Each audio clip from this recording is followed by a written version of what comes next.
بسم اللہ الرحمن الرحیم۔ محترم سامعین کرام، آج جس سورت کا ترجمہ شروع ہوگا اس سورت کا نام ہے سورۃ العنکبوت۔ ایک جگہ یہ لفظ آیا ہے عنکبوت کا، جس کے معنی ہے مکڑی۔ وہ آگے 2 جمعہ کے بعد تیسرا جمعہ انشاءاللہ وہ آیت آئے گی، جس میں اللہ تعالیٰ نے فرمایا مثل الذین اتخذوا من دون اللہ اولیاء کمثل العنکبوت، کہ جن لوگوں نے اللہ کو چھوڑ کر غیر اللہ کو اپنا لیا اور آخرت کی زندگی کو چھوڑ کر دنیاوی زندگی کو اپنا مقصد بنا لیا، اللہ نے ان کی مثال دیا مثل الذین اتخذوا من دون اللہ اولیاء، کہ جو اللہ کو چھوڑ کر دوسرے کو اپنا شریک اور معبود بنا لیا، کمثل العنکبوت، ان کی مثال مکڑی کی طرح ہے، مکڑی کا جالا کہ ذرا سی ٹھوکر لگے اور وہ ختم ہو جائے۔ ایک جگہ یہ عنکبوت لفظ آیا ہے، اسی مناسبت سے اللہ نے اس سورت کا نام سورۃ العنکبوت رکھا ہے، اور یہ سورہ نازل ہوئی ہے تقریباً مدینہ منورہ کی ہجرت سے پہلے، حبشہ ہجرت کرنے کے وقت۔ اس وقت میں عالم یہ تھا کہ مسلمانوں پر حد سے زیادہ ظلم و ستم ہو رہا تھا، حد سے زیادہ مسلمانوں کو تکلیفیں دی جا رہی تھی اور ان کو ستایا جا رہا تھا۔ بڑے بڑے جلیل القدر صحابہ، جس میں حضرت سلمان فارسی، جس میں عمار ابن یاسر، جس میں خباب ابن ارت، جس میں حضرت خبیب، جس میں حضرت بلال حبشی، جس میں حضرت زید، یہ سب ایسے صحابہ ہیں کہ جو بڑی تکلیفیں برداشت کی ہیں۔ جیسے حضرت خبیب رضی اللہ تعالی عنہ کو مکہ میں سولی پہ چڑھا دیا گیا، حضرت خباب ابن الارت رضی اللہ تعالی عنہ کو چٹائی میں لپیٹ کر اونچی جگہ پہ رکھ دیا جاتا اور نیچے سے ان کو دھواں دیا جاتا۔ جیسے حضرت بلال حبشی رضی اللہ تعالی عنہ کو گلے میں رسی ڈال کر مکہ کی گلیوں میں گھسیٹا جاتا۔ حضرت سلمان فارسی رضی اللہ تعالی عنہ کافی عمر دراز صحابی تھے اور فارس سے آئے تھے، آتش پرست تھے۔ وہ مالک ان کا آقا کافی ظلم و ستم کرتا تھا اور یہ جان چھڑانے کی فکر میں تھے۔ جب اپنے مالک سے بات کیا، اس نے کہا، اس کے مالک نے، کہ ایک صورت ہے تمہارے رہا ہونے کی کہ کھجور کا درخت لگایا جائے، تم لگا دو اور جب اس میں پھل آ جائے تو تم آزاد ہو جانا۔ اور کھجور میں درخت تو کم سے کم 10-20 سال لگ سکتا ہے۔ اللہ کے نبی صلی اللہ علیہ وسلم سے جا کر حضرت سلمان فارسی نے عرض کیا، اے اللہ کے رسول، ہم اپنے مالک سے آزاد ہونا چاہتے ہیں، مگر میرا مالک یہ شرط رکھا ہے کہ کھجور کا درخت لگاؤ اور جب وہ پھل دے تو تم آزاد ہو جانا۔ آپ صلی اللہ علیہ وسلم خود تشریف لے گئے اور حضرت ابو ذر کو کہا کہ لاؤ۔ آپ صلی اللہ علیہ وسلم نے اپنے دست مبارک سے کھجور کے درخت کو لگایا، آگے بڑھتے جا رہے تھے اور پیچھے سے یہ درخت بھی بڑھ رہا تھا، پھل بھی دیکھ لیا۔ یہ معجزہ دیکھ کر سلمان فارسی رضی اللہ تعالیٰ عنہ کو آزاد کر دیا۔ مدینہ منورہ میں آج بھی سلمان کے نام سے سلمان فارسی کا وہ کھجور کا باغیچہ ہے۔ جو حجاج کرام گئے ہوں گے 10 ریال لیتا ہے، وہ اندر تو جانے نہیں دیتا ہے، لیکن بالکل کنارے میں گاڑی لگا دیتا ہے اور وہ دکھا دیتا ہے کہ سلمان فارسی کا یہی باغیچہ ہے، ابھی بھی پھل دے رہا ہے۔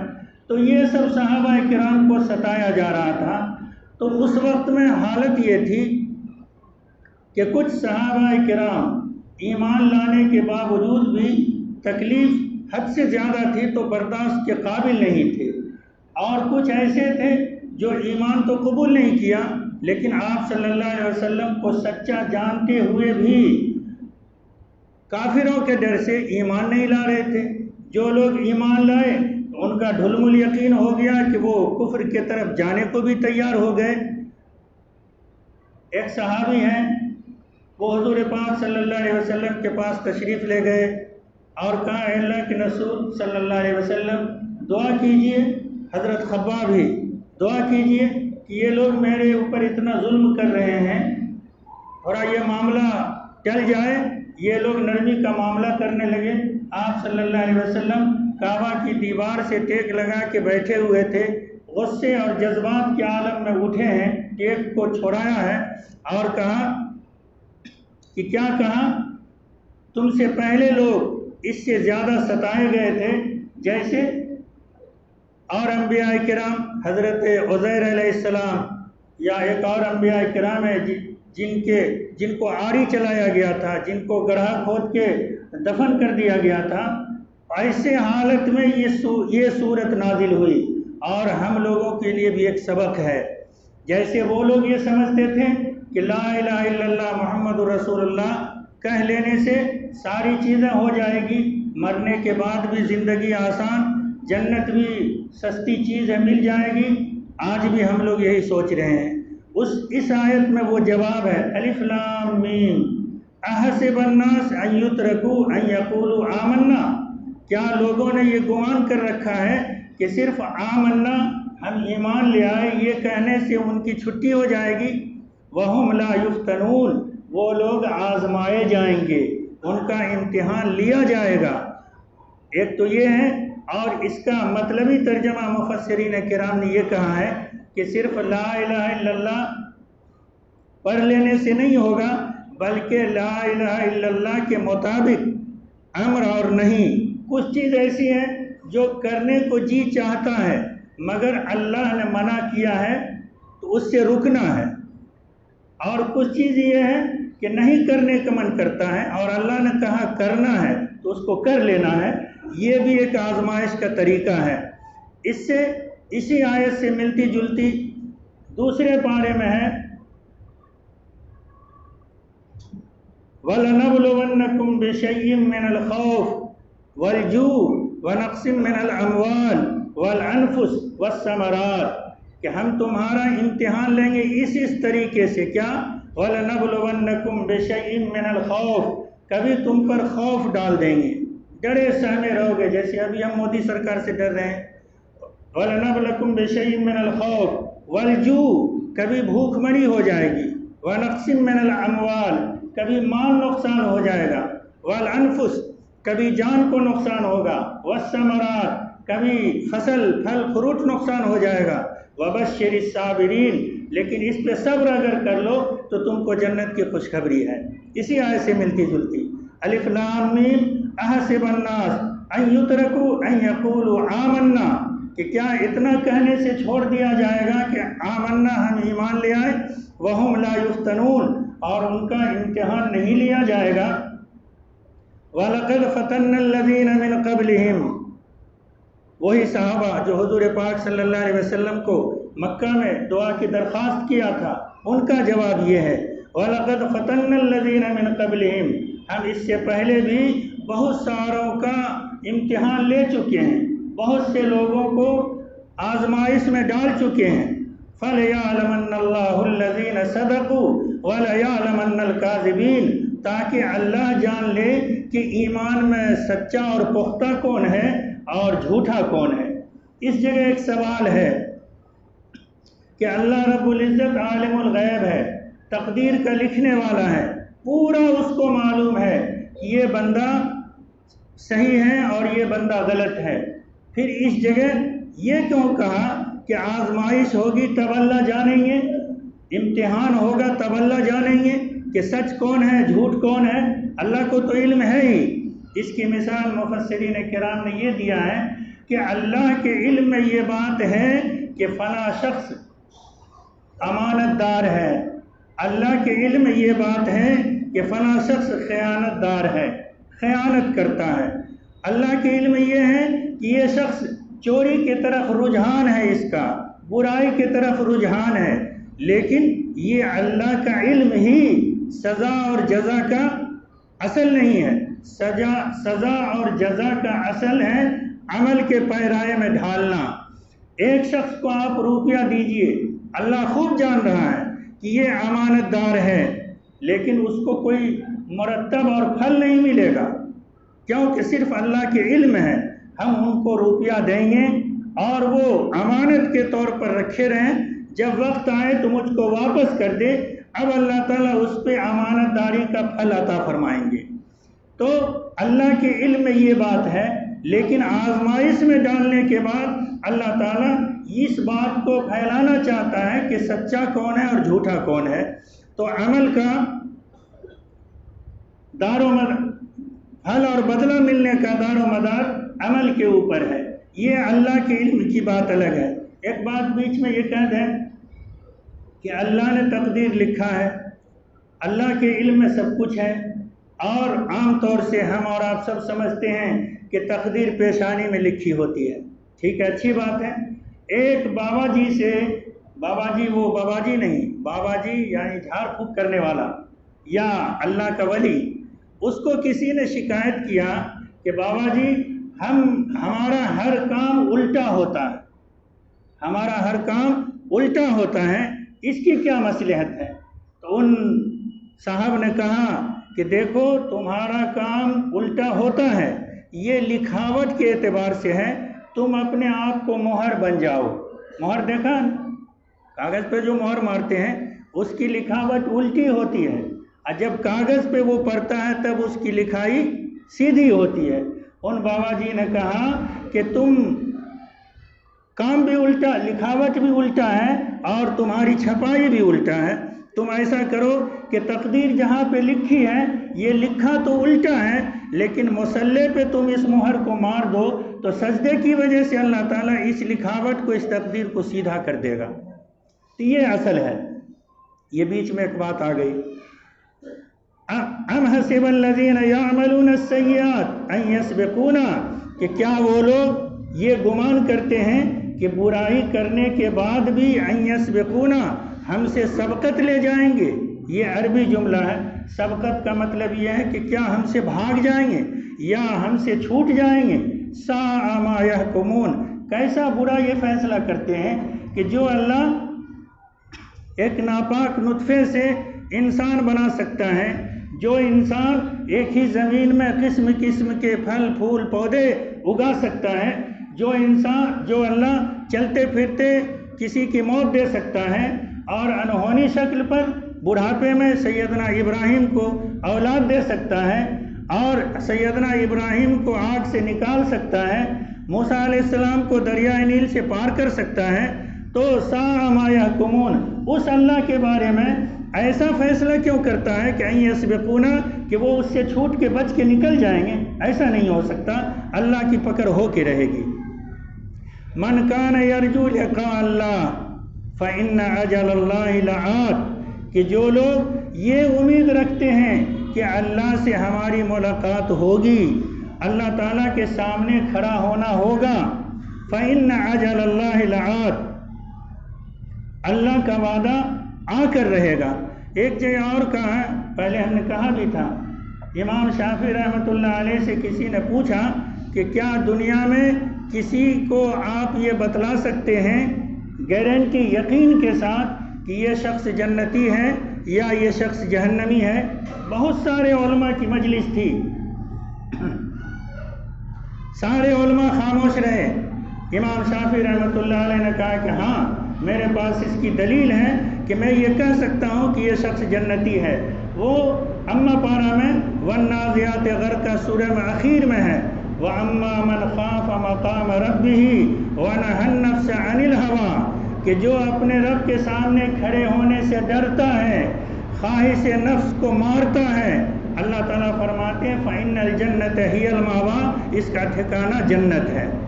اس کا مطلب ہے کہ جو اللہ کے سامنے کھڑے ہونے کی فکر کرتا ہے، خواہش نفس کو مارتا ہے، تو اس کا ٹھکانہ جنت ہے۔ فَأَمَّا مَنْ طَغَىٰ وَآثَرَ الْحَيَاةَ الدُّنْيَا، کہ جس نے سرکشی کیا، دنیاوی زندگی ہی کو اصل بنایا، اللہ فرماتے ہیں فَإِنَّ الْجَحِيمَ هِيَ الْمَأْوَىٰ، اس کا ٹھکانہ جہنم ہے۔ تو عمل کے اعتبار سے بھی ہم گارنٹی تو نہیں لے سکتے ہیں، لیکن قرآن کا جو اصول ہے، جو طریقہ ہے، جو نشاندہی ہے اس سے یہ پتہ چل سکتا ہے کہ یہ شخص جنت کی طرف جا رہا ہے، جنت کا راستہ اپنا رہا ہے۔ من کان یرجو لقاء اللہ فإن اجل اللہ لآت وہو السمیع العلیم۔ وہ اللہ سنتا بھی ہے اور وہ اللہ جاننے والا بھی ہے۔ آگے فرمایا ومن جاہد فإنما یجاہد لنفسہ۔ یہ جہاد کا لفظ ہے، غیر مسلموں کا اسی پہ اعتراض ہے کہ مسلمانوں کے قرآن میں جہاد کا حکم دیا ہے۔ یہ لفظ جہد یہجد آپ تو نہیں سمجھیں گے جو لوگ علماء حضرات ہیں، یہ عربی کا صیغہ ہے کہ انتھک کوشش کرنا، جہد مسلسل کرتے رہنا، جس کو لوگ ہندی میں کہتے ہیں پریسرم، کہ لگے رہنا ہے۔ تو ومن جاہد ہے، اور اس کا مطلب یہ ہے کہ اگر مد مقابل میں کوئی مخالف ہے، ہمارے مقابلے میں کوئی طاقتور مخالفت میں اتر رہا ہے، اس وقت اگر اس کے دفاع کے لیے کوشش کریں گے تو وہ جہاد ہوگا جو جہاد غیر مسلم سمجھ رہا ہے۔ اور جہاں پہ مطلق کہا گیا کوئی بات نہیں، کوئی مد مقابل نہیں، مگر جہاد کا لفظ کہا گیا، تب اس جہاد کا مطلب ہوگا کوشش۔ آپ یہ 1 گھنٹہ نہیں، 2 گھنٹہ نہیں، 1 مہینہ نہیں، پوری زندگی کوشش کرتے رہنا ہے۔ ومن جاہد فإنما یجاہد لنفسہ، جو جہد کرے گا، محنت کرے گا، کوشش کرے گا تو فإنما یجاہد لنفسہ، وہ اپنے آپ کے لیے کرے گا، اللہ کے لیے نہیں۔ ہم لوگ تو سمجھتے ہیں کہ اللہ کا احسان مان کے روزہ رکھ لیا، اللہ کا احسان مان کے زکوٰۃ دے دیا، اللہ کا احسان مان کے داڑھی رکھ لیا، اللہ کا احسان مان کے مسجد آباد کر لیا، تو یہ ہم اللہ پہ احسان نہیں کرتے ہیں۔ یہی آیت ہے فإنما یجاہد لنفسہ، یہ ہمارے لیے ہے۔ کیوں؟ ان اللہ لغنی عن العالمین، اللہ تعالیٰ تو دونوں جہان سے بے پرواہ ہے۔ پورے نعوذ باللہ پورے دنیا کے لوگ بیک وقت اگر یہ کہہ دیں کہ اللہ نہیں ہے نعوذ باللہ، تو اللہ کے اللہ ہونے میں ایک بال بھی کمی نہیں آئے گی، اور اللہ اپنے صفات کے ساتھ ابھی جیسے ہیں، پورے دنیا کے لوگ اگر سجدے میں چلے جائیں تو اللہ کے اللہ ہونے میں بڑھوتری بھی نہیں ہوگی۔ اللہ جیسے تھے، جیسے ہیں، ویسے رہیں گے۔ ان اللہ لغنی عن العالمین، اللہ تو بے پرواہ ہے، اللہ کو کیا ضرورت مال کی، اللہ کو کیا ضرورت سجدے کی، اللہ کو کیا ضرورت بھوکا رکھ کے روزہ رہنے کی، یہ ہمارا اپنا فائدہ ہے۔ اب آگے خوشخبری سنا رہے ہیں والذین آمنوا وعملوا الصالحات، کہ جن لوگوں نے، ایک بات غور کرتے ہیں، کفار مکہ کو ہو یا پچھلے قوموں کا جہاں جہاں ذکر آیا، لمبا 1 رکوع 2 رکوع 1 ورق 2 ورق اللہ تعالیٰ بیان کرتے کرتے یہ ایسی ڈھنگ کی آیت ضرور آ جاتی ہے والذین آمنوا وعملوا الصالحات، کہ جن لوگوں نے ایمان قبول کیا اور عمل صالح کیا۔ آج ہم کو فرصت نہیں ہے، آج ہم کو موقع نہیں ہے، ہم انتظار میں ہیں، وقت ملے گا، عمر ڈھلے گی تھوڑا۔ ایک صاحب دریا کے کنارے بیٹھے ہوئے تھے، ایک ادھر سے کوئی مسافر آیا اور اس نے کہا کہ حضرت کہاں جانا ہے؟ کہا یہ دریا پار کرنا ہے۔ کہا تو پھر کوشش کی جائے، پار ہو جائیے۔ کہا نہیں، ہم اس انتظار میں ہیں کہ یہ دریا کا پانی جب خشک ہو جائے گا تب ہم اس پار ہوں گے۔ کہا حضرت یہ کیسی بات کر رہی ہیں، یہ پانی تو کبھی خشک نہیں ہوگا، آپ کو یہ پانی چلتے ہوئے میں ہی اپنا راستہ بنانا ہوگا۔ کہا یہی تو بیٹھ کے لوگوں کو سمجھا رہا ہوں کہ لوگ سوچتے ہیں کہ آج فرصت ملے گی تو یہ کام کریں گے، دنیا کی ضروریات کبھی چھٹی نہیں دے گی، اسی میں سے عبادات کے لیے وقت کو نکالنا ہے۔ بیوی ہے، بچے ہیں، شادی ہے، مکان ہے، تجارت ہے، ملازمت ہے، انہی میں سے بھی وقت کو نکالنا ہے۔ اگر سب کے لیے فرصت چاہے کہ سب کام سے چھٹی ہو جائے تو موت آ جائے گی، پھر فرصت کہاں سے؟ والذین آمنوا وعملوا الصالحات، کہ جن لوگوں نے ایمان قبول کیا اور عمل صالح کیا، اچھا کام کیا، لَنُكَفِّرَنَّ عَنْهُمْ سَيِّئَاتِهِمْ، اس اچھے عمل کی وجہ سے ہم ان کے برے عمل کو مٹا دیں گے، برے عمل کو مٹا دیں گے۔ وَلَنَجْزِيَنَّهُمْ أَحْسَنَ الَّذِي كَانُوا يَعْمَلُونَ، اور جتنا وہ کام کیا ہے اس کام سے بہتر بدلہ دیں گے۔ اس آیت میں مفسرین کرام نے بہت ساری وجہیں بتائی ہے۔ ایک تو یہ ہے کہ نیک عمل کی وجہ سے گناہ معاف ہو جائے گا، ایک وجہ یہ ہے کہ نیک عمل کی وجہ سے برائی سے نفرت ہو جائے گی، ایک وجہ یہ ہے کہ نیک عمل کرنے کی وجہ سے اللہ تعالیٰ درجات کو بلند کرے گا، ایک وجہ یہ بھی بتایا ہے جو سب سے اہم وجہ ہے، ہم اللہ کے فطرت سے، اللہ کی قدرت سے ٹکراتے ہیں۔ ایک انسان پوری زندگی اچھا کام کیا، پوری زندگی، ایک دفعہ کہیں سے کوئی نقص آیا، اللہ کی پناہ، ہم اس کے پچھلے پوری زندگی کو اکھیر کے رکھ دیتے ہیں اور اس کے لیول کو، اس کی عزت کو، اس کے امیج کو، اس کے جو ہر دل عزیزی کو بالکل زمین میں جب تک دفنا نہیں دیتے ہیں اس وقت تک چین نہیں آتا، صرف ایک غلطی کی بنا پر۔ اور اللہ تعالیٰ کا معاملہ یہ ہے، اس آیت کے تحت مفسرین نے بتلایا ہے کہ جب بندہ کا دفتر کھولا جائے گا، نیکی تھوڑی زیادہ ہوگی اور برائی تھوڑی کم ہوگی، تو ہم اپنے بھاشا میں کہیں گے، اللہ تعالیٰ کہیں گے چھوڑو اس کو جانے دو۔ یہ ہے اس کا مطلب لَنُكَفِّرَنَّ عَنْهُمْ سَيِّئَاتِهِمْ، کہ ڈھیر ساری نیکیاں ہیں اور تھوڑی موڑی غلطی ہے تو اللہ تعالیٰ نظر انداز کر دیں گے۔ اب اگر ہم کسی کی پوری زندگی کو، اچھائی کو دیکھتے ہوئے ایک دو غلطی پہ اتنا سخت پکڑ کرتے ہیں کہ اس کو جب تک تحت الثری میں نہیں پہنچا دیتے ہم چین نہیں ہوتے، تو سچ پوچھئے تو ہم اللہ کی قدرت اور فطرت سے ٹکرا رہے ہیں؟